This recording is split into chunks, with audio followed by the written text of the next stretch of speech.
नमस्कार, VNM news में आप सभी का स्वागत है। मैं हूं रंजना दवे। देश दुनिया की छोटी बड़ी खबरों से पहले आइए नजर डालते हैं आज की हेडलाइंस पर। देश में पाकिस्तान से उठे तूफान से बदला मौसम, राजस्थान के 5 जिलों में रेतीला बवंडर।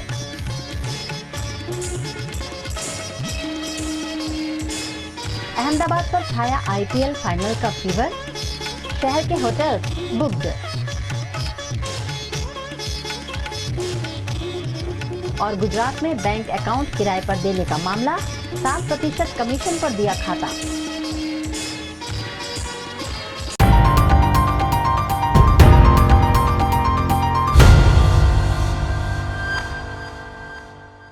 देश भर के मौसम में इन दिनों काफी उतार चढ़ाव देखने को मिल रहे हैं। कई राज्य गर्मी से बेहाल हैं, तो कई राज्यों में बेमौसम बारिश बरस रही है। इसी बीच राजस्थान में कुछ ऐसा हुआ जो आपने पहले कभी नहीं देखा होगा।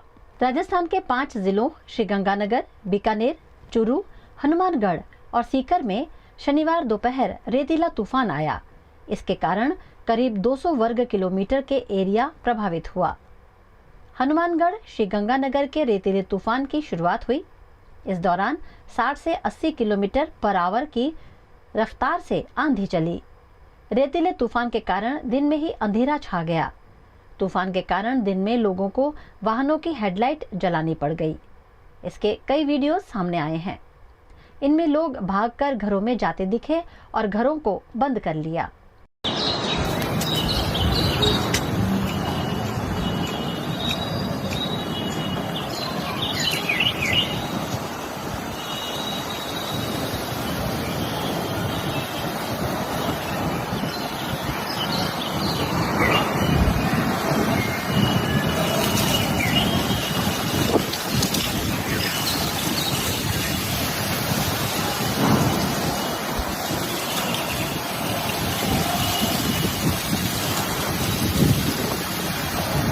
स्थानीय लोगों ने कहा कि ऐसा रेतीला तूफान पहले कभी नहीं देखा। धूल का गुबार 80 से 100 फीट ऊंचा था। हालांकि तूफान की ऊंचाई का आधिकारिक आंकड़ा सामने नहीं आया है। इधर तूफान के असर से कई पेड़ उखड़ गए, लाइट पोल टूट गए। फिलहाल किसी की मौत की जानकारी सामने नहीं आई है। दरअसल पाकिस्तान से उठे तूफान का असर राजस्थान के बॉर्डर वाले जिलों पर हुआ है। आईपीएल का फाइनल मैच गुजरात के अहमदाबाद के नरेंद्र मोदी स्टेडियम में खेला जाने वाला है, जिसके चलते अहमदाबाद आने जाने वाले फ्लाइट्स के साथ साथ होटल के कमरे भी फुल हो गए हैं। गुजरात का अहमदाबाद शहर एक बार फिर आईपीएल फाइनल के लिए तैयार है। आईपीएल 2026 का फाइनल मैच दुनिया के सबसे बड़े cricket stadium Narendra Modi stadium में खेला जाना है। बीसीसीआई के फाइनल को अहमदाबाद शिफ्ट करने के फैसले से शहर के होटल्स, ट्रैवल, रेस्टोरेंट और टूरिज्म इंडस्ट्री में काफ़ी उत्साह है। मई महीने का आखिर आमतौर पर होटल इंडस्ट्री के लिए ऑफ सीजन माना जाता है, लेकिन आईपीएल फाइनल के चलते अहमदाबाद के कई बड़े होटल्स में अभी से बुकिंग फुल हो रही है। अहमदाबाद के ज़्यादातर प्रीमियम होटल 30 और 31 मई को हाउसफुल हैं। होटल इंडस्ट्री को सिर्फ 2 दिनों में 200 करोड़ रुपए से ज्यादा का सीधा प्रॉफिट होने की उम्मीद है। गुजराती टीम ने पहला तो अभिनंदन आपवा मांगीश कि आज गुजरात टाइटन फाइनल में प्रवेश्यु। एना हिसाबे आ मैचनो उत्साह गुजरात में खास अमदावाद में फाइनलनो उत्साह बहुत वधी गयो छे। काल रात सुधी एवं बुकिंग हतुं नहीं, पण जेम जेम लोकोने टिकिटनी एवेलिबिलिटी थई जाय छे अने फ्लाइटनी टिकिट बुकिंग मळी जाय छे, तो धीरे धीरे होટલનું बुकिंग थतुं जाय छे। પણ ફાઇનલ જેવું અત્યારે એ વખતે જે વર્લ્ડ કપ ફાઇનલ હતું એવો રેટ નથી આવ્યો। અત્યારે 5 સ્ટાર હોટલમાં 12 થી 15,000 રૂપિયા અને 3 સ્ટારમાં 6 થી 7,000 રૂપિયા ભાડું ચાલી રહ્યું છે।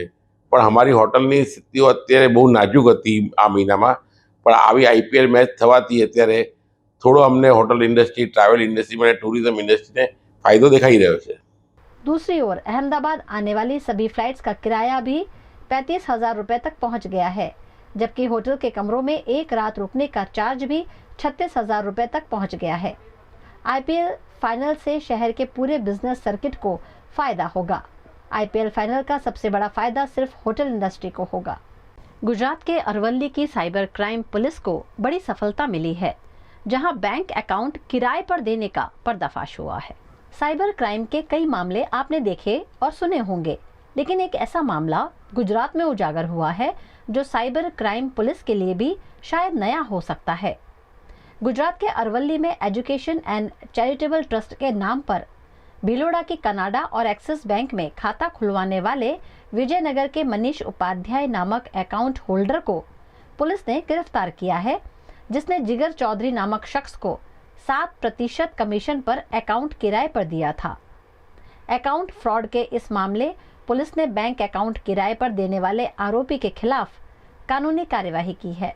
नायब पुलिस महानिरीक्षक श्री वीरेंद्र सिंह यादव साहब गांधीनगर रेंज तथा मनोहर सिंह जाडेजा साहब पुलिस अधीक्षक श्री अरवल्ली जिला नव द्वारा म्यूल एकाउंट शोधी काढ़ी अने गुना दाखल करवा अने डिटेक्ट करवा अंगेनी सूचना आपवामां आवेली, जे अनुसंधाने अत्यारेना साइबर क्राइम पुलिस स्टेशन ने NCCPR IC4 पोर्टल तथा समन्वय पोर्टल परथी एक माहिती मळेल, जेमां एक एकाउंट हतुं जे मां एज्युकेशन एंड चेरिटेबल ट्रस्टना नामे हतुं, जे केनरा बैंक अने एक्सिस बेंकना एमां एकाउंट हता।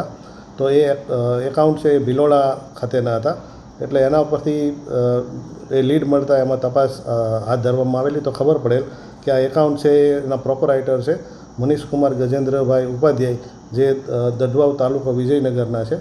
अने एकाउंट संबंधी तपास करता एना अंदर हकीकत एवी है कि एमनुं जे केनरा बेंकवाळुं एकाउंट है ए एणे जिगर चौधरी नामना व्यक्तिने आपेलुं अने एमां फ्रॉडना नाણાં આવતા હતા અને એને અંદર 7% કમિશન લેવામાં આવતું હતું। અને બીજું એક એકાઉન્ટ છે એમનું એ એક્સિસ બેંકમાં હતું, જે એમણે આઝાદ તથા વિષ્ણુ ઠાકોર નામના ઈસમોના માધ્યમથી એણે સચિન કરીને એક વ્યક્તિ છે એને એકાઉન્ટ આપેલું અને એના અંદર જે ફ્રોડના જે નાણાં હતા એની અંદર એ લોકો ટ્રાન્ઝેક્શન કરતા હતા।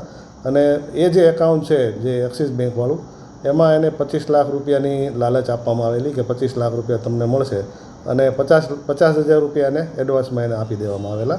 જે બંને એકાઉન્ટની જે તપાસ કરતાં એવું જાણવા મળેલ કે આ બંને એકાઉન્ટ ઉપર ટોટલ 71 અરજીઓ થયેલી છે અને જે ફ્રોડની રકમ છે એ 1,85,37,206 રૂપિયા જેવી થાય છે। જે અનુસંધાને સાયબર ક્રાઇમ પોલીસ સ્ટેશન છે અરવલ્લીનો એમાં ગુનો રજીસ્ટર કરવામાં આવેલો છે અને એ જે એકાઉન્ટ હોલ્ડર છે જેમ પ્રોપરાઇટર છે એ મનીષ કુમાર ગજેન્દ્રભાઈ ઉપાધ્યાયની અટકાયત કરવામાં આવેલી છે અને આગળની જે તપાસની કાર્યવાહી છે હાલ આ ચાલુમાં છે। वडोदरा महानगर पालिका में आगामी मॉनसून को लेकर तैयारियां तेज कर दी गई हैं। खंडेराव मार्केट परिसर स्थित कॉन्फ्रेंस हॉल में म्युनिसिपल कमिश्नर द्वारा नए नियुक्त पदाधिकारियों को प्री मॉनसून कार्यवाही की विस्तृत जानकारी दी गई। संस्कारी नगरी वडोदरा के खंडेराव मार्केट स्थित कॉन्फ्रेंस हॉल में मेयर गीता मकवाणा की अध्यक्षता में प्री मॉनसून तैयारी, स्वच्छता अभियान और विश्वामित्री नदी परियोजना को लेकर उच्च स्तरीय बैठक आयोजित की गई। बैठक में म्युनिसिपल कमिश्नर अरुण महेश बाबू, आदित्य पटेल, वर्षा व्यास, श्वेता माछी और विजय चौहान सहित कई जनप्रतिनिधि और अधिकारी मौजूद रहे।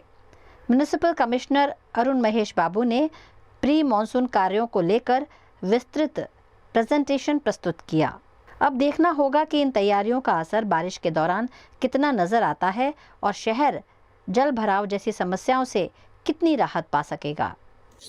नमस्ते। અત્યારે જે અમારી બેઠક હતી અને જે મોન્સૂનને લઈને જે ચર્ચા થઈ હતી તો પહેલાં તો અમારા માટે આ નવું હતું અને બધા અધિકારીઓ જે આવ્યા હતા અને એ લોકોનો પરિચય અમને કરાવડાવ્યો અને એ લોકો કયા કયા કામગીરી કરી છે અને કેવી રીતે કેવી રીતે કરે છે એ બધીની વાતોની અમે ચર્ચા કરી છે અને જેટલા પહોંચ્યો તે કામગીરી ચાલુ છે એના પણ એક અમે એની પણ ચર્ચા કરી છે કે કઈ રીતે આગળ કામ કરી રહ્યા છે, જેવી વિશ્વામિત્રીનું છે, ડ્રેનેજ લાઈનનું છે, પાણીનું જે છે અને એ બધા જ કામગીરીનું એ લોકોએ અમને સ્ટેપ બાય સ્ટેપ અત્યારે અધિકારીઓ સાથે ચર્ચા કરીને અને એમને કામગીરી સમજાવી છે।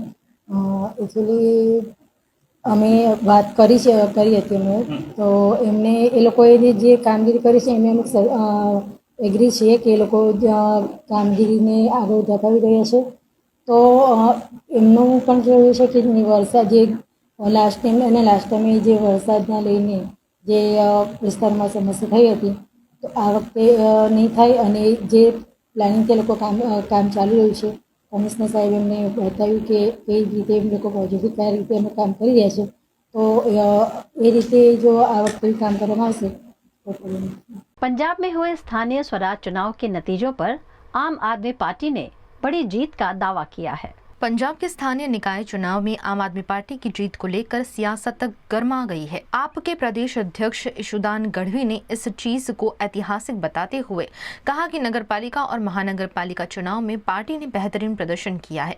उन्होंने कहा कि ये जीत काम की राजनीति की जीत है। ये जीत आम आदमी पार्टी की राजनीति की जीत है, जिसमें जनता ने विकास कार्यों को प्राथमिकता दी है। जानकारी के अनुसार पंजाब में बड़ी संख्या में सीटों पर चुनाव हुए थे, जिनमें से कई नगरपालिका और महानगरपालिका में आपको सफलता मिली है। बिल्कुल, पंजाब में माननीय अरविंद केजरीवाल जी ने जो गारंटियां दी थी आज से 4 साल पहले, बिजली फ्री, शिक्षा फ्री, अच्छी स्कूलें, सड़कें अच्छी, मतलब किसानों के लिए एमएसपी पे दाम खरीदना, एमएसपी के दाम पे फसल खरीदना, ये सब गारंटियां दी थी और लगभग ऑलमोस्ट गारंटियां पूरी कर दी। आपने देखा होगा महिलाओं के लिए भी 1000 रुपया गारंटियां दी थी, वो भी भगवत मान साहब और अरविंद केजरीवाल जी ने पूरी कर दी। और इसलिए आज पहली बार ये हुआ है कि पंजाब के गांव में तो जब चुनाव हुआ निकाय चुनाव का तहसील डिस्ट्रिक्ट पंचायत में, तब तो आम आदमी पार्टी क्लीन स्वीप की थी, लेकिन पहली बार पंजाब में शहरी वर्ग जो बैलेट पेपर से जो मतदान हुआ उसमें शहरी क्षेत्र के लोग आम आदमी पार्टी पर पसंद उतारा है। मैं उनका धन्यवाद अदा करना चाहता हूँ, क्योंकि उनके बच्चों के लिए अच्छी स्कूलें बनी, फीस कम हुई, उनको भी 600 यूनिट बिजली फ्री मिलने लगी, महंगाई में उनको राहत मिली। उतना ही नहीं, कानून व्यवस्था मजबूत हुई। आप देखो, ड्रग्स फ्री पंजाब बनाने के अभियान में बहुत ही लोगों ने लाभ मतलब जॉइंट हुए। तो ये सब बातें कहती है कि माननीय अरविंद केजरीवाल जी और भगवत मान जी की जोड़ी ने पंजाब में कमाल कर दिया है। और 7 सांसद बीजेपी में जुड़ने के बाद पंजाब में आने वाले चुनाव में पंजाब वासियों ने बीजेपी का, ईडी पार्टी का बदला लिया है। जिस तरह से बीजेपी तोड़कर गई थी, ईडी पार्टी ने खूब बहुत कोशिश की थी, लेकिन 1100 से ज़्यादा सीटों पर उन पार्टी की जमानत जब्त हुई है और उनसे तो इंडिपेंडेंट भी बहुत अच्छा प्रदर्शन किया है। तो ये बताता है कि जोड़ तोड़ की राजनीति कभी पंजाब एक्सेप्ट नहीं करता है। और पंजाब वासियों ने यह साबित कर दिया है कि पंजाब की जनता अब काम की राजनीति में मानती है, आम आदमी पार्टी और अरविंद केजरीवाल और भगवत मान जी की विचारधारा पे मानती है। गुजरात के राजकोट के विद्यार्थियों के लिए एक सुनहरा अवसर सामने आया है, जिसे लेकर शिक्षा क्षेत्र में उत्साह का माहौल है। राजकोट में छात्रों को ग्लोबल इंडस्ट्री के मानकों के अनुसार इंडस्ट्री रेडी बनाने और बेहतर रोजगार के अवसर उपलब्ध कराने के लिए एक महत्वपूर्ण पहल की गई है। जीटीयू से संबद्ध RN मेहता कॉलेज द्वारा निर्माण ऑर्गेनाइजेशन और स्टैंडर्ड चार्टर्ड बैंक के सहयोग से एक MOU पर हस्ताक्षर किए गए हैं। इस प्रोजेक्ट के तहत सभी छात्रों को डाटा एनालिटिक्स और टेली प्राइम जैसे आधुनिक कोर्स की पूरी तरह मुफ्त ट्रेनिंग दी जाएगी और कोर्स पूरा होने के बाद छात्रों को मल्टीनेशनल कंपनियों में फ्री प्लेसमेंट दिलाने की भी व्यवस्था की जाएगी। वर्ष 2026-27 ની અંદર આ વર્ષે સ્ટાર્ટર ચાર્ટર્ડ બેંક, નિર્માણ ઓર્ગેનાઇઝેશન અને શ્રી RN મહેતા કોલેજ જે છે એ ડેટા સાયન્સ અને ટેલી પ્રાઇમનો કોર્સ જે છે એ શરૂ કરવા જઈ રહ્યા છે। આ એક ગુજરાતની અંદર પહેલો એવો ઐતિહાસિક MOU જે છે કે જેની અંદર વિદ્યાર્થીના હિતની અંદર જે છે એ કરવામાં આવેલો છે। ખાસ કરીને જો વાત કરવામાં આવે તો ડેટા સાયન્સ અને ટેલી પ્રાઇમ, ડેટા સાયન્સ જે છે એ કોઈપણ IT ક્ષેત્રની અંદર એક પાયાની જરૂરિયાતનો કોર્સ છે। વર્તમાન સમયની અંદર અલગ અલગ કોર્સ કરતાં જે મોંઘવારીની અંદર જે ફી જે છે એટલે Shri RN Mehta college, starter chartered bank અને નિર્માણ ઓર્ગેનાઇઝેશન હૈદરાબાદ દ્વારા અમે આ કોર્સ જે છે એ ઓગસ્ટ મહિનાની અંદર જે છે શરૂઆત કરવા જઈ રહ્યા છીએ। ખાસ કરીને આની અંદર ડેટા સાયન્સની 20 કોમ્પ્યુટરવાળી લેબ જે છે એ અમે ડેવલપ કરવા જઈ રહ્યા છીએ અને ઓગસ્ટ મહિનાથી જે છે એ અમારો બેચ જે છે એ શરૂઆત કરવાના છે। એલિજિબિલિટીની ખાસ વાત કરવામાં આવે તો ધોરણ 12 પાસ પછી જે વિદ્યાર્થીઓ આઈટી ક્ષેત્રમાં છે અને જે વિદ્યાર્થીઓ મેનેજમેન્ટ અને કોમર્સમાં છે એ ટેલી પ્રાઇમ કરી શકશે અને ડેટા સાયન્સ જે છે એ આઈટીના વિદ્યાર્થીઓ જે છે એ આની અંદર એનરોલ કરાવી શકે છે. 20 વિદ્યાર્થીઓને જે છે બેચ બનાવવામાં આવશે.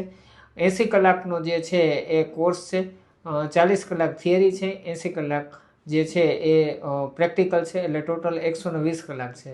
આ સિવાય અમે પ્લેસમેન્ટ ડ્રાઈવ પણ ચલાવવામાં છીએ કે જેની અંદર 120 કલાકનો કોર્સ કરવા પછી જે ડિમાન્ડ પ્રમાણે જે જરૂરિયાત છે એ જરૂરિયાત પ્રમાણે એને અમે પ્લેસમેન્ટ પણ જે છે એ કરી આપવાનું છે.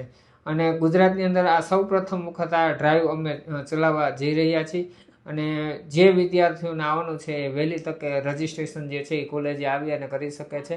મર્યાદિત સંખ્યાના હિસાબે અમે મર્યાદિત વિદ્યાર્થીઓને જે છે એ ટ્રેન કરી શકીએ છીએ. તો આર.એન. મહેતા કોલેજ અને સ્ટાર્ટર ચાર્ટર્ડ બેંક અને નિર્માણનું આ અમારું MOU જે છે એના ઉપર વિદ્યાર્થીઓનું ભવિષ્ય ખૂબ સરસ રીતે બને એવી શુભકામના. खबरों का दौर यूं ही चलता रहेगा. फिलहाल वक्त है एक ब्रेक का. Is this the new RUV? Yes, it's the BG RUV 350. First time in India. With 16-inch alloy wheels, a hyperdrive motor for tough roads, and all-metal sturdy body, BG Electric presents India's first RUV. શું વાત કરો છો? અણખોલ કે Waghodia road પર flat શોધી રહ્યા છો અને કામાક્ષી એવન્યુ હજુ વિઝિટ જ નથી કરી? જીવનના સૌથી મોટા ડિસિઝનમાં આવી ભૂલથી પણ ના કરશો. હમણાં જ સર્ચ કરો કામાક્ષી એવન્યુ અને પહોંચી જાઓ અણખોલનો નંબર 1 પ્રોજેક્ટ સમજવા અને સેમ્પલ ફ્લેટ જોવા. અને હા, પોઝેશન આ વર્ષથી ચાલુ. Kamakshi Avenue. Call 9824012323. Project Radar approved. देश भर में प्री मानसून की बारिश की संभावना के बीच गुजरात के कई शहर जिलों में भी बेमौसम बारिश दर्ज की गई. देश भर में मानसून में देरी हो रही है, लेकिन इसी बीच प्री मानसून की बारिश कई राज्यों में देखने मिल रही है. आंधी, तूफान और बेमौसम बारिश की संभावना कई राज्यों में मौसम विभाग ने पहले से ही जताई है. सुबह से ही गुजरात के मौसम में भी बदलाव देखा गया और तेज हवाएं चलने लगीं. अरवली जिले में आज सुबह से ही आसमान में बादल उमड़ आए और बेमौसम बारिश बरसती हुई दर्ज की गई. अरवली के शामड़ाजी समेत के कई इलाकों में बेमौसम बारिश दर्ज हुई है, जिसकी संभावना मौसम विभाग ने पहले ही जता दी थी. बारिश के चलते लोगों को गर्मी से राहत तो मिली है, लेकिन इस बेमौसम बारिश से किसानों को फसल खराब होने का डर भी सता रहा है. गुजरात के वडोदरा में टैक्सेशन और कानूनी क्षेत्र से जुड़े प्रोफेशनल्स के लिए एक महत्वपूर्ण स्टडी सर्कल मीटिंग का आयोजन किया गया. वडोदरा के वाणिज्य भवन में बड़ौदा टैक्स बार एसोसिएशन द्वारा स्टडी सर्कल मीटिंग का आयोजन किया गया, जिसमें विल ड्राफ्टिंग, आरटीआई एक्ट और कानूनी अनुपालन जैसे महत्वपूर्ण विषयों पर विशेषज्ञों ने मार्गदर्शन दिया. इस बैठक में वरिष्ठ एडवोकेट और सत्य विधि एंड कंपनी के टीम हेड अवधूत विश्वनाथ सुमन विशेष वक्ता के रूप में उपस्थित रहे. उन्होंने विल ड्राफ्टिंग और उससे संबंधित कानूनी प्रावधानों के बारे में विस्तार से जानकारी दी. इतने बड़े उम्र वाले लोग जो लॉ का लर्निंग कर रहे हैं, it's a great message to the lawyers practising on tax bar that profession is always practising. तो इन सब वडील प्रबुद्ध लोगों के साथ बैठना, उनके साथ चर्चा करना है बहुत आनंद की चीज़ थी. और आज का जो विषय था वो सक्सेशन बाय विल यानी टेस्टामेंटरी सक्सेशन उसके ऊपर था. तो जो प्रैक्टिकल एप्लीकेशंस होते हैं, प्रोविजन ऑफ लॉ तो सब पढ़ सकते हैं, मगर उसमें से निकले हुए ऐसे प्रसंग कि जिससे हम लॉ का उपयोग ज़्यादा इफ़िशिएंटली कर सके, उसका एक छोटा सा एग्जांपल देके मैं वाणी को विराम दूंगा कि विल करना है तो कैसे करना है. सामान्य रूप से विल जाएंगे तो वकील साहब टाइप करके सही करेंगे. मैंने ऐसा कहा कि होलोग्राफ विल करिए, तो आदमी का विल अपने हाथ से खुद से वो लिखे तो इन उस ओन हैंड राइटिंग स्व हस्ताक्षर में लिखा हुआ विल, उसकी एनर्जी अलग होती है. ये एक छोटी बात इसीलिए बताई कि विल इज़ अ डॉक्यूमेंट कि जो आदमी के जाने के बाद काम में आता है, मगर जब तैयार होता है तब आप उसमें योग्य प्रोसेसेस करो तो उसकी एनर्जी अखंड रहती है. साथ ही आरटीआई एक्ट के तहत व्यवहारिक रणनीतियों और कानूनी अनुपालन से जुड़े महत्वपूर्ण पहलुओं पर भी सदस्यों का मार्गदर्शन किया गया. इस कार्यक्रम में बार एसोसिएशन के 50 से अधिक अधिवक्ता उपस्थित रहे और विशेषज्ञों के विचारों का लाभ उठाया। બરોડા ટેક્સ બાર એસોસિએશન હવે વડોદરાનું જૂનામાં જૂનું ઇન્કમ ટેક્સ, સેલ ટેક્સ અને હવે ઇન્કમ ટેક્સ જીએસટી પ્રેક્ટિસ કરવાવાળાનું એસોસિએશન છે. 75 વર્ષ અમારા એસોસિએશન પૂરા કર્યા અને રૂટીન દર વર્ષે અમારા મેમ્બર્સને એક સારું નોલેજ મળે અને વિવિધ કાયદાનું એ થાય એટલે અમે વિવિધ કાયદામાં એક્સપર્ટ્સને બોલાવીએ છીએ. એની લાઇનમાં આજે વડોદરાના ખ્યાતનામ એડવોકેટ અવધૂતભાઈ સુમંતને વિલ અને એને લગતા કાયદા, વિલનું ડ્રાફ્ટિંગ, કન્વેન્સિંગ, એના પર એમનું લેક્ચર રાખ્યું હતું અને બહુ જ ઇન્ફોર્મેટિવ, એકદમ સરળ ભાષામાં બધાને સમજાવ્યું. એમને કોમ્પ્લિકેશન્સ કેવા ઊભા થાય, કોમ્પ્લિકેશન્સ ઊભા ન કરવા હોય તો શું કરવું, એ વિશે એમને વિસ્તૃત જાણકારી આપી. સાથે સાથે આરટીઆઈ એક્ટ, અત્યારે કારણ કે અમારે ઘણી વખત અમે ઇન્કમ ટેક્સ કે જીએસટીમાં જે માહિતી માગીએ છીએ અથવા તો ઇન્કમ ટેક્સની સાથેનું કોમ્યુનિકેશન હોય છે તો પૂરતી માહિતી મળતી નથી. અરે એવી રીતે આરટીઆઈ એક્ટનો ઉપયોગ કરી અને કેવી રીતે આપણે કરદાતાનું હિત સાચવી શકીએ એને માટેની પણ માહિતી आरटीआई एक्ट पर પણ हमने सुंदर माहिती आपी. एक और गुजरात में आम आदमी पार्टी पहले ही कई दिक्कतों से जूझ रही है. इसी बीच वडोदरा आम आदमी पार्टी के अध्यक्ष को लेकर बड़ी खबर सामने आई है. गुजरात के आणंद में आम आदमी पार्टी की अंदरूनी राजनीति और गुटबाजी का एक चौंकाने वाला मामला सामने आया है. आणंद साइबर क्राइम पुलिस ने इंटेलिजेंस ब्यूरो का नकली अधिकारी बनकर अपनी ही पार्टी के केंद्रीय नेता को फोन पर परेशान करने के मामले में बड़ी कार्यवाही की है. पुलिस ने वडोदरा शहर आप के अध्यक्ष अशोक ओझा और उनके आनंद के दोस्त नितिन डोबरिया को गिरफ्तार कर कानूनी कार्यवाही शुरू कर दी है. 2 દિવસ પહેલાં તારીખ 28ના રોજ આમ આદમી પાર્ટીના નેતા દુર્ગેશ પાઠક અને બાદમાં અરવિંદ કેજરીવાલજી બંને દ્વારા એક ટ્વીટ કરવામાં આવેલી હતી. એ ટ્વીટનો હાર્દ એવો હતો કે કોઈ એક નંબર ઉપરથી ગુજરાત પોલીસ અને ખાસ કરીને આઈબીના નામે લોકોને અને આમ આદમી પાર્ટીના કાર્યકર્તાઓને ધમકાવવામાં આવે છે. તમારું વેરિફિકેશન કરવાનું છે, તમે વેરિફિકેશન નહીં કરો તો તમે મુશ્કેલીમાં મુકાઈ જશો વગેરે પ્રકારની ધમકીઓ આપવામાં આવેલી છે. આવી એક ટ્વીટ કરવામાં આવેલી હતી. આ ટ્વીટમાં ગુજરાત પોલીસ અને આઈબી ઉપર ગંભીર આક્ષેપો હોવાથી પોલીસ વિભાગ દ્વારા આની તલસ્પર્શી તપાસ થયેલી છે. તપાસના અંતે એવું ફલિત થયેલું છે કે આ ફોન જે ટ્વીટમાં જે વાત છે એ કોલ છે એ કરનાર માણસ નિતિન ડોબરિયા આણંદમાં રહે છે અને નિતિન ડોબરિયાએ આ ફોન આવો કરેલો હતો અને આ કોલ એણે બરોડા શહેરના આમ આદમી પાર્ટીના પ્રમુખ અશોક ઓઝાના કહેવાથી કરેલો હતો. અશોક ઓઝાની હાજરીમાં જ અશોક ઓઝાના કહેવાથી નિતિન ડોબરિયાએ આ ફોન આમ આદમી પાર્ટીના બીજા એક નેતા જે દિલ્હીથી હાલમાં બરોડા આવેલા છે પાર્ટીના કામ માટે એવા કેશવ ચૌહાણને કરેલો હતો અને એને ધમકાવેલો હતો. આ આખું ષડયંત્ર અશોક ઓઝા દ્વારા રચવામાં આવેલું હતું અને એનું કારણ એ હતું કે અશોક ઓઝાને એવો ભય હતો કે કેશવ ચૌહાણ દ્વારા એમનું નુકસાન કરવામાં આવશે, એમના કદને, પાર્ટીમાં એમના હોદ્દાને નુકસાન કરવામાં આવશે અને ઉપર ખોટું બ્રીફિંગ કરવામાં આવશે એવા ડરથી આંતરિક કલેશના કારણે અશોક ઓઝા દ્વારા આખું ષડયંત્ર રચવામાં આવેલું હતું અને ગુજરાત પોલીસને બદનામ થાય એ રીતનું આ કામ કરવામાં આવેલું હતું. જેથી પોલીસ દ્વારા આ અંગે આણંદમાં ગુનો દાખલ કરવામાં આવેલ છે. સાયબર ક્રાઇમ પોલીસ સ્ટેશનમાં ગુનો દાખલ કરી અને અશોક ઓઝા અને નિતિન ડોબરિયા આ 2 આરોપીઓની ધરપકડ કરવામાં આવેલી હતી. जम्मू कश्मीर के राजौरी जिले में आतंकियों के खिलाफ इंडियन आर्मी द्वारा चलाया जा रहा ऑपरेशन लगातार जारी है. जम्मू कश्मीर के राजौरी जिले के गंभीर मुगलान इलाके में आतंकियों के खिलाफ चल रहा ऑपरेशन शेरूवाली 8वें दिन में प्रवेश कर चुका है. सुरक्षा बल डोरीमल के घने जंगलों और पहाड़ी क्षेत्र में लगातार तलाशी अभियान चला रहे हैं. पूरे इलाके में सुरक्षा व्यवस्था कड़ी कर दी गई है. ऑपरेशन के दौरान समय समय पर धमाके और गोलीबारी की आवाजें भी सुनाई दे रही हैं, जो सुरक्षा बलों और छिपे आतंकियों के बीच मुठभेड़ की ओर इशारा करती हैं.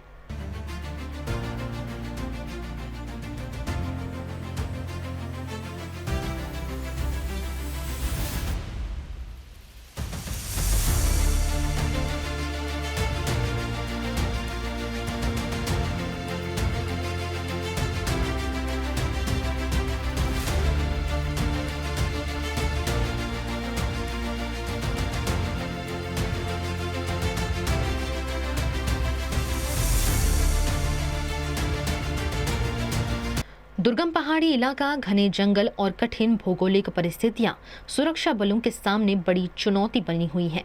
लेकिन अभियान पूरी सतर्कता के साथ आगे बढ़ाया जा रहा है।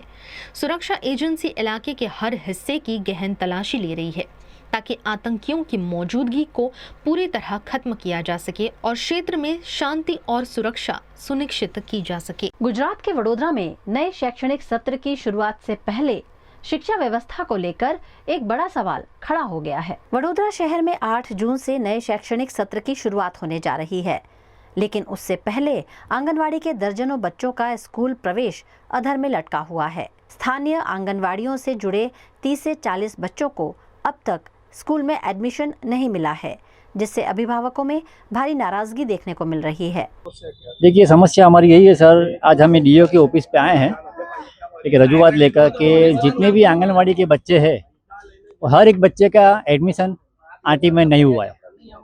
चलो एक बच्चे का नहीं लगता है, दूसरे बच्चों का तो लगना चाहिए ना। आंगनवाड़ी के किसी बच्चे का लगा नहीं है। अगर लगता भी है तो उसमें कोई ना कोई मिस्टेक आती है कि भाई आपका 2 साल का सटी नहीं है। ये 2 साल के सटी का भी अगर आपके पास सटी है, उसके बावजूद भी आपके बच्चे का नंबर नहीं लग रहा है, तो इसका मतलब हम डीओ के पास इसलिए आए हैं कि भाई हमारा सब डॉक्यूमेंट होने के बावजूद भी आपके पास कोई रीज़न नहीं है इसका, तो हमको इसका रीज़न बताओ कि क्यों नहीं हमारा नंबर लगा। हम डीओ से मिले, डीओ के इसमें हमारा कोई लेना देना नहीं है। आपका नंबर लगा या नहीं लगा हम उसमें कुछ कर नहीं सकते। ये देखिए, आंगनबाड़ी का जो फॉर्म दिया है वो फॉर्म भर के हमने ऑनलाइन भरा है। ये ऑनलाइन का फॉर्म है। ऑनलाइन का फॉर्म भरने के बावजूद भी अगर ये ऑनलाइन में अगर आपका ये सर्टी नहीं होता तो आपका फॉर्म कंप्लीट नहीं होता। ये सर्टी होना जरूरी है। ये सर्टी रख के आप साथ में दोगे फॉर्म का तो आपका नंबर लगेगा, मगर ये होने के बावजूद भी आपका नंबर नहीं लग रहा है तो ये सर्टी का कोई मतलब ही नहीं है। तो फिर इसका मतलब ये होता है कि फिर आंगनवाड़ी का कोई मतलब ही नहीं रहता। कोई बच्चा अगर आंगनवाड़ी पढ़ेगा तो उसका कोई नंबर लगने का कोई चांसेस नहीं है। ये बोल रहे हैं कि पहला राउंड हो चुका है, दूसरे राउंड में नंबर आएगा, तीसरे राउंड में भी नंबर तो आना कोई मुश्किल ही नहीं, बहुत मुश्किल है, नहीं आएगा वो नंबर, क्योंकि अच्छे बच्चों का एडमिशन हो चुका है। पैसा दे के वो एडमिशन ले चुके हैं, 25 से 30 हज़ार रुपये वो लोग भर चुके हैं और उनको एडमिशन मिल चुका है। खाली गरीब का बच्चा ही आंगनवाड़ी के अंदर रह जाएगा और सरकारी स्कूल के अंदर ही पढ़ेगा। देखिए, हमारे बच्चों के लिए, भविष्य के लिए तो हम जितना हो सकता है इतना करते हैं। अभी हमको आते महीने देखिए, अगर ये 8-9 तारीख को स्कूल चालू हो जाएगी, हमको कोई एडमिशन देने वाला भी रहने वाला नहीं है। कोई स्कूल वाला एडमिशन हमको कोई देने वाला नहीं है। हमारा बच्चा कहाँ जाएगा, कहाँ पढ़ेगा? हमारा तो पूरा साल बर्बाद हो गया ना, इतनी मेहनत करने के बावजूद भी। मीडिया से बातचीत में पीड़ित अभिभावक ने आरोप लगाया कि संबंधित अधिकारी इस मामले में कोई स्पष्ट जवाब नहीं दे रहे हैं और जिम्मेदारी से बचने का प्रयास कर रहे हैं। मामला ये है कि आरटी में हमारा बच्चा 2 साल से जाता था आंगनवाड़ी में। अब आंगनवाड़ी का सर्टी दे के भी आरटी वाले हमारे बच्चों को एडमिशन नहीं दे रहे। प्रॉब्लम ये है, अब वो आंगनवाड़ी से हमको बोलते हैं आप डीओ ऑफिस में जाके डीओ से सर से बात करो। हमने उनसे बात करी, वो हाथ रखने को तैयार नहीं है, वो कुछ कहने को तैयार नहीं। बोले इसमें हम क्या कर सकते हैं? अब जब आंगनवाड़ी का सर्टी लेकर ही बच्चों को एडमिशन नहीं दे सकते तो फिर क्या कर सकते हैं हम? बच्चों के भविष्य के साथ खेलते हैं ये लोग, गवर्नमेंट। क्या करेंगे हम? अब 8 तारीख से स्कूल ही खुलेगी, अभी हमारे बच्चे को एडमिशन कहाँ मिलेगा? पहले राउंड में नंबर नहीं आया, दूसरे राउंड में नंबर आया, तीसरे राउंड की तो हम राह देख ही नहीं सकते। ये नई धरती आंगनवाड़ी, उन्होंने बोला आप डीओ के ऑफिस में जाके बात करो। हाँ, यहाँ तो ऐसा ही बोल रहे हैं कि हम कुछ कर नहीं सकते बोले।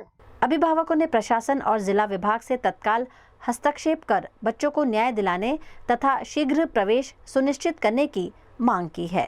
છોકરાને કે અમે સિનિયર જુનિયરને અમારી જોડે ફી ભરવાના પૈસા નથી રહેતા, તો અમે લોકો આંગણવાડી કર્યા તો આંગણવાડી કર્યા છે તો અમારે લાભ મળવું જોઈએ કે પહેલા ધોરણમાં એડમિશન મળી શકે। ફી ભરી શકતા હોય તો તમે ફી ભરીને ભણાવ્યો, પણ કેમ આંગણવાડી કરાવી? અમે એનો લાભ લેવા માટે કે અમને આરટીનું પાસ થઈ જાય પહેલા ધોરણથી 8 ધોરણ સુધી, એના લીધે અમે 3 વર્ષ સુધી આંગણવાડીમાં છોકરાને મોકલ્યો છે, તોય અમારું પાસ થયું નહીં। આરટી પહેલા રાઉન્ડમાં બી નહીં થયું, બીજા રાઉન્ડમાં બી નહીં થયું। તો વિનંતી છે ગાંધીનગર સરકારને કે અમારું આરટીમાં છોકરાને ચાન્સ મળી જાય, એડમિશન મળી જાય। જે અમારા દાખલા ઉપર જે અમારા આંગણવાડીનો દાખલો મળ્યો છે ને એના પર અમારા છોકરાનું એડમિશન કરાવો, એ વિનંતી છે सरकार ने। खबरों का दौर यूं ही चलता रहेगा। फिलहाल वक्त है एक ब्रेक का। नमस्कार एंड जय श्री कृष्ण। मार्च एंडिंग है और हर कोई अपनी कंपनी की बैलेंस शीट देखता है कि लास्ट ईयर के कंपेयर में हमने कितना ग्रोथ किया, पर मुनाफे से बड़ी बैलेंस शीट होती है भरोसे और प्रेम की। इसीलिए हम सारा गंडोईकर के लिए सबसे ज्यादा इम्पोर्टेंट है कि हमने हमारे अपनों को क्या दिया और मिलकर हमने कितना ग्रोथ किया। हमारे अपने यानी हमारा संपूर्ण सारा परिवार, जैसे कि सारा के कर्मचारी जो मुस्कुराहट के साथ आपका स्वागत करते हैं। सारा की सप्लायर्स और कारीगर जिनके हाथों से हर गहना तराशा जाता है। सारा के प्रिय कस्टमर्स जो पीढ़ियों से हम पर विश्वास करते हैं। Sara Gandevikar believes in growth with happiness. समाज में खुशियां बांटने के लिए हमने कई सोशल एक्टिविटीज का आयोजन किया। सोने की चमक तो हर जगह मिलेगी, पर भरोसे की रोशनी वही होती है जहाँ रिश्तों की बैलेंस शीट सबसे समृद्ध होती है। Sara Ganadevikar jewellers, generations of trust.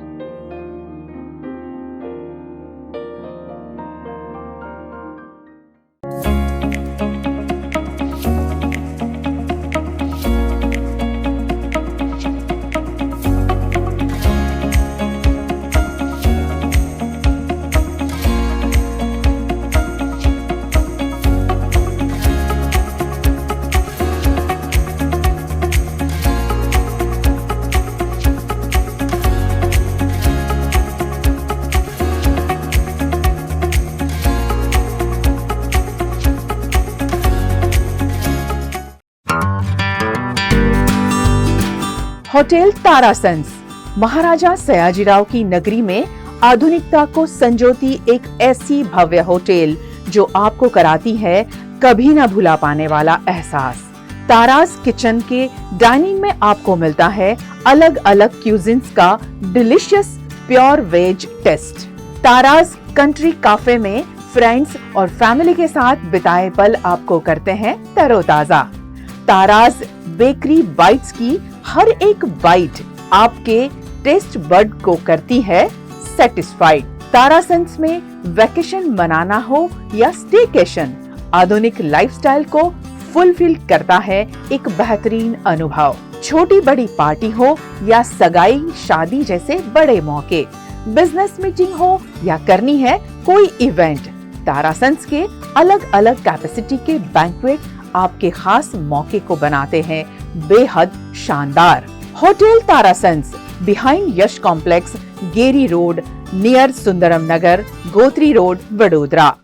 V&M Foundation, transforming lives, empowering communities. Inspired by the late Shri A.D. Vyasa's life journey, the V&M Foundation was established in 2018, dedicating and making a positive and enduring impact on lives of individual and community. V&M Foundation is working on issues that can improve the society today and tomorrow. Health and education, environmental wellness, inclusion, women empowerment, sports, art and culture. Collaborate with us. Sponsor a project through an annual CSR fund.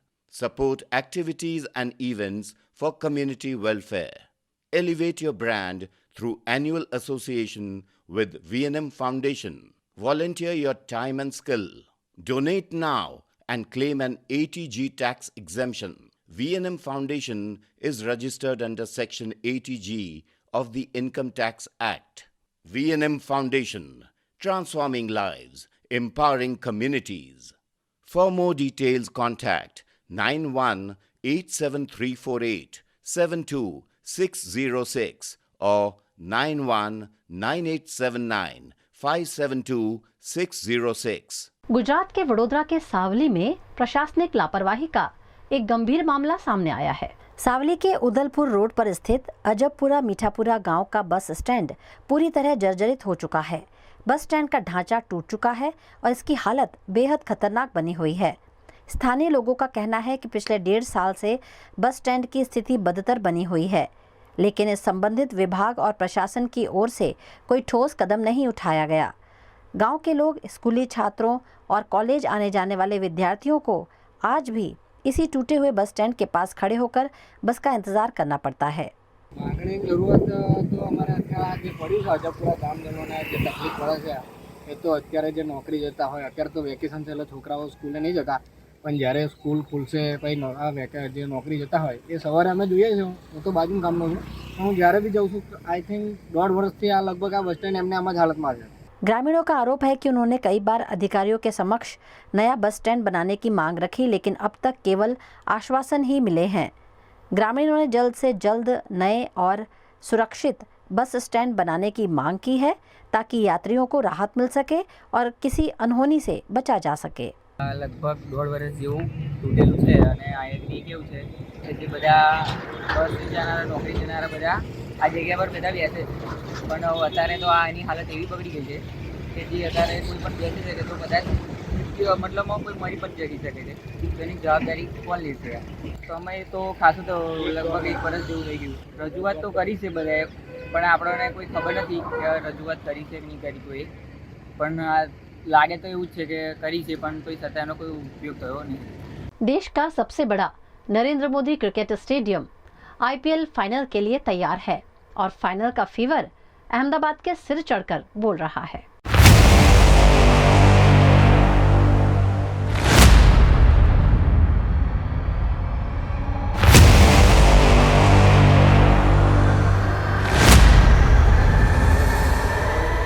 Gujarat के अहमदाबाद के Narendra Modi cricket stadium में IPL का final मुकाबला Gujarat Titans और royal Challengers Bengaluru के बीच खेला जाएगा, जिसकी तैयारियां पिछले कई दिनों से यहां चल रही हैं। गुजरात के फाइनल में पहुंचने से गुजरात के फैंस का उत्साह दुगना हो गया है और फाइनल मैच के टिकट पाने के लिए आज से ही क्रिकेट प्रेमियों का जमावड़ा स्टेडियम के बाहर देखा गया, जो किसी भी कीमत पर टिकट लेने के लिए बेताब दिखे। कल आऊँगा मैं टिकट लेने, आज अभी टिकट लेने आया हूँ, लेकिन इतना कहना चाहूँगा कि अहमदाबाद में मैच है और गुजरात टाइटंस के लिए बहुत सपोर्ट है।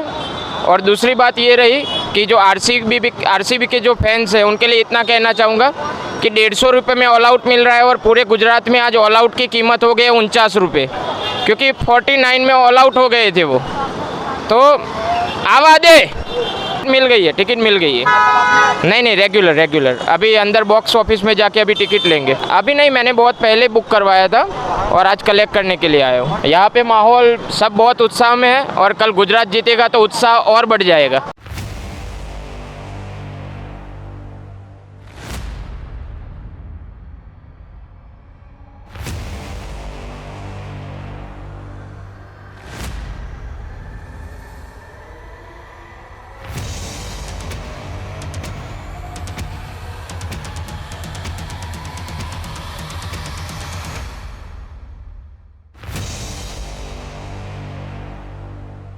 इसी बीच आईपीएल की ट्रॉफी भी अहमदाबाद के नरेंद्र मोदी क्रिकेट स्टेडियम पहुंची। पीले रंग की टाटा सिएरा गाड़ी में इस ट्रॉफी को सुरक्षा के बीच स्टेडियम लाया गया। इस ट्रॉफी की झलक पाने के लिए भी बड़ी संख्या में लोग मौके पर जमा हो गए। कल होने वाले आईपीएल मैच को लेकर दोनों टीमों की जर्सी, टोपी समेत का सामान भी स्टेडियम के बाहर खूब बिक रहा है। लोग आज से ही इन वस्तुओं की खरीदारी कर रहे हैं ताकि कल मैच का पूरा लुत्फ उठाया जा सके, जिससे छोटे व्यापारियों को रोजगार भी मिल रहा है और क्रिकेट फैंस का उत्साह भी दुगना हो रहा है। हम तो इधर आरसीबी गुजरात का माल बेचना है। देखो भारत पूरा माल था एकदम अच्छा प्रपोज चल रहा है। इधर तो मैं देखो मैं 10 दिन से इधर ही आरसीबी का माल बेच रहा हूँ। 10 दिन से इधर ही काफ़ी अच्छा प्रपोज हो रहा है कि विराट कोहली का टीशर्ट बिक्री हो रहा है। गुजरात की नहीं, आरसीबी का चल रहा है। वन साइड आरसीबी चल रहा है, गुजरात नहीं चल रहा है। इधर ओनली आरसीबी कप लेने वाली है, इसके लिए पब्लिक आरसीबी को सपोर्ट कर रहा है। मैं भी आरसीबी को सपोर्ट कर रहा हूँ। आईपीएल मैच में सुरक्षा व्यवस्था और हजारों क्रिकेट फैंस की भीड़ को ध्यान में रखकर पुलिस कमिश्नर जीएस मलिक खुद मौके पर पहुंचे और सुरक्षा व्यवस्था की समीक्षा की। स्टेडियम परिसर, पार्किंग, एंट्री एग्जिट पॉइंट पर सुरक्षा व्यवस्था की समीक्षा की गई और मैच के दौरान कानून और व्यवस्था बनाए रखने के लिए पुलिस के विभिन्न विभागों को जरूरी सूचनाएं भी दी गईं। कल 31 मई को आईपीएल का फाइनल यहाँ नरेंद्र मोदी स्टेडियम में होने वाला है, जिसके लिए पुलिस की तरफ से सभी तैयारियां की जा रही हैं। आज उसका रिहर्सल है और कल उसका फाइनल का बंदोबस्त रहेगा। इसके लिए पुलिस लगभग 3000 के करीब पुलिस हमने बंदोबस्त में हम यूज़ कर रहे हैं। इसके अलावा ट्रैफिक वगैरह का भी बंदोबस्त होगा। सभी तैयारियां में हमारी तरफ से बीडीडीएस की बॉम्ब डिस्पोजल स्क्वाड वगैरह की टीमों भी यहाँ रहेंगी। उसके अलावा एंटी ड्रोन की टीम भी यहाँ रहेगी और कह सकते हैं कि हमारी तरफ से काफ़ी तैयारियां हैं। यहाँ हमने पिछली करीब 2 महीने से यहाँ एक एडिशनल होल्डिंग एरिया हमने ऐड किया है ताकि होल्डिंग एरिया से क्या है कि स्टैम्पीड की संभावना नेग्लिजिबल हो जाती है। तो इफ़ेक्टिवली अब यहाँ पे 3 होल्डिंग एरिया है, एक गेट नंबर 1 के बाहर की तरफ, एक गेट नंबर 1 के अंदर और एक और भी जहाँ पे ये उनकी स्क्रीनिंग वगैरह हो रही है। तो अपनी तरफ से सारी तैयारियां हमने कर ली हैं। VNM टीवी की खबरें अब आप YouTube, Facebook, Instagram के अलावा OTT प्लेटफॉर्म्स पर भी लाइव देख सकते हैं। दिल्ली हंट जियो टीवी पर 24 घंटे VNM टीवी आपके लिए उपलब्ध है, तो देखते रहिए VNM TV. VNM news room से आज बस इतना ही। कल फिर मुलाकात होगी, तब तक के लिए इजाजत दीजिए। नमस्कार।